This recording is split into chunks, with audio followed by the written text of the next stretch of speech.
درود بر شما هموطنان عزیز.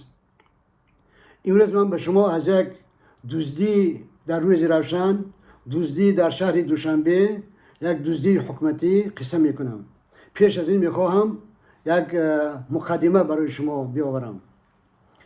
سال 2007 در شهر مسکو حرکتی مردمی وطندار تأسیس یافته بود.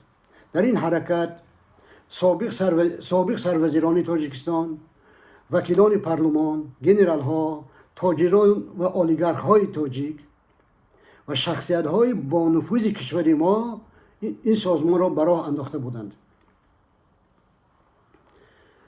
واکنش در دوشنبه به این سازمان تماما غیر انتظار بود.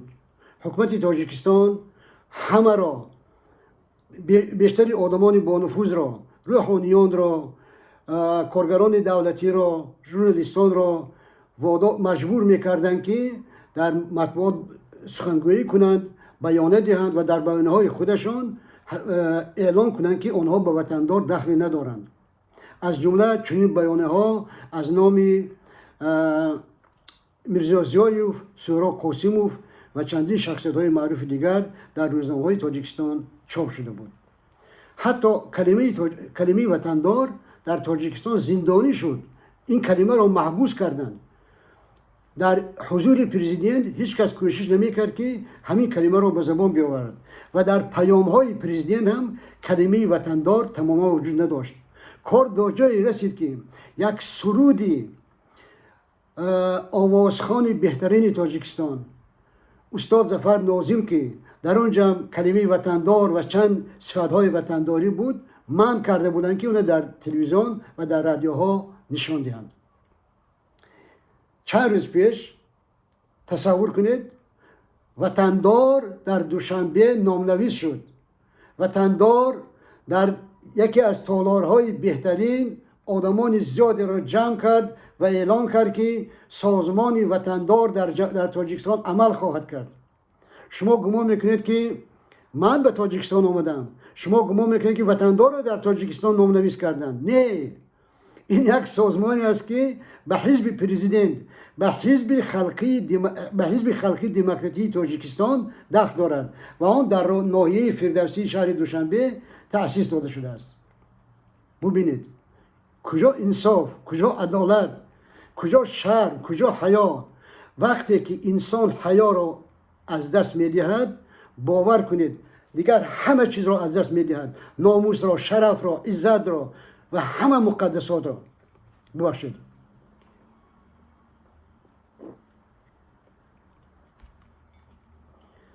چند سال پیش دزدی دیگری هم در تاجیکستان یک دزدی عصر گویی می شود.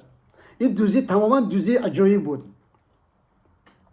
سال 2003 باز هم در شهر مسکو من با همراهی یک گروه ژورنالیست‌های تاجیکستان یک اولین سامانه سیاسی، اولین پایگاه سیاسی برای انداخته بودیم که به 3 زبان چاپ میشد: به روسی، انگلیسی و تاجیکی، و نام این سامانه بود تاجیکستان تایمز.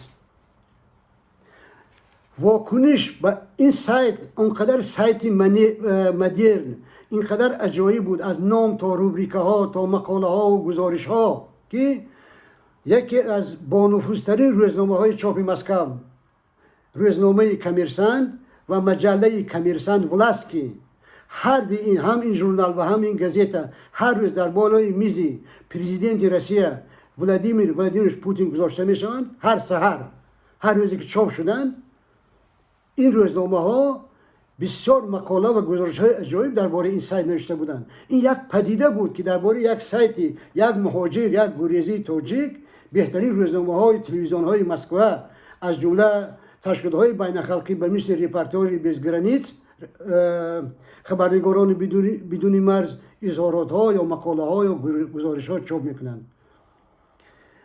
اما دزدی برای چه این دزدی عجایب بود، نام تاجیکستان تایمز را بعد شکستن سامانه ما، سایت ما، وزارت کارهای داخلی تاجیکستان گزیته چاپ میکنند با نام تاجیکستان تایمز.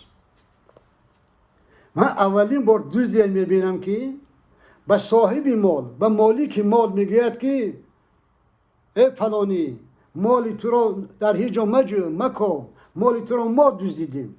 این است روزنامه‌ای که وزارت کارهای داخلی تاجیکستان چاپ میکرد. بعد این باز دزد دیگر زد. این فقط در تاجیکستان ممکن است که یک رهزن دیگر رو زند. شما ببینید چیکار کردن. بعد چنده به نام یک مدیا مغربی تاجیکستان با نام تاجیکستان تایمز شرم نکرده، با نام تاجیکستان تایمز سامانه ساخت و این سامانه تا هنوز در تاجیکستان عمل میکند. شما ببینید اینقدر دزدی در فرهنگ اینها، در مغز اینها، در دنیای اینها وارد شده است که این دیگر کار شر و کار حیا شماریده نمی شود.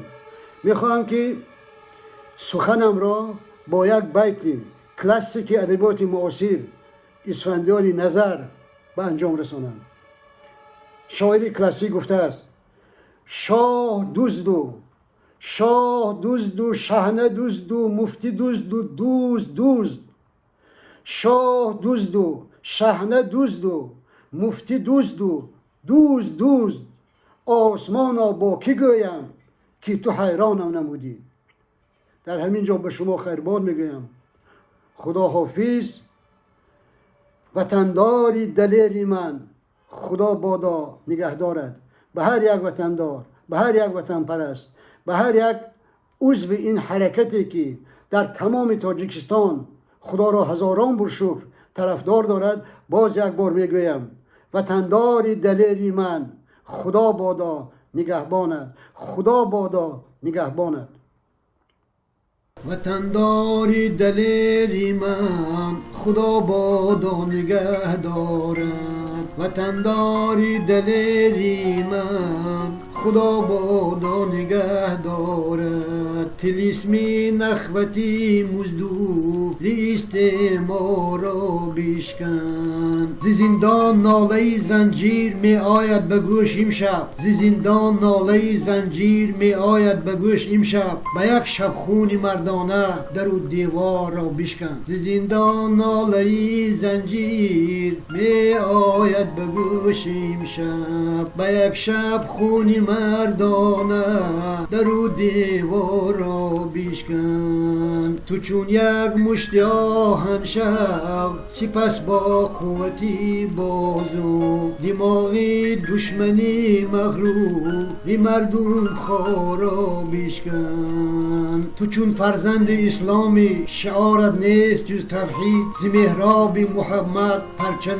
کفار را بیشکن. سری آزادگان ملتی توحید شده بردار. به یک الله اکبر چوبه های دار را بیشکن. تو چون فرزند اسلامی شعارت نیست جز توحید. ز محراب محمد پرچم کفار را بیشکن. سری آزادگان ملتی توحید شده بردار. سری آزادگان ملتی توحید شده بردار. به یک الله اکبر چوبه های دار را بیشکن. به یک الله اکبر چوبه های دار را بیشکن. وطنداری دلیری من خدا بادا نگه دارد، وطنداری دلیری من خدا بادا نگه دارد، خدا بادا نگه دارد، خدا بادا نگه دارد.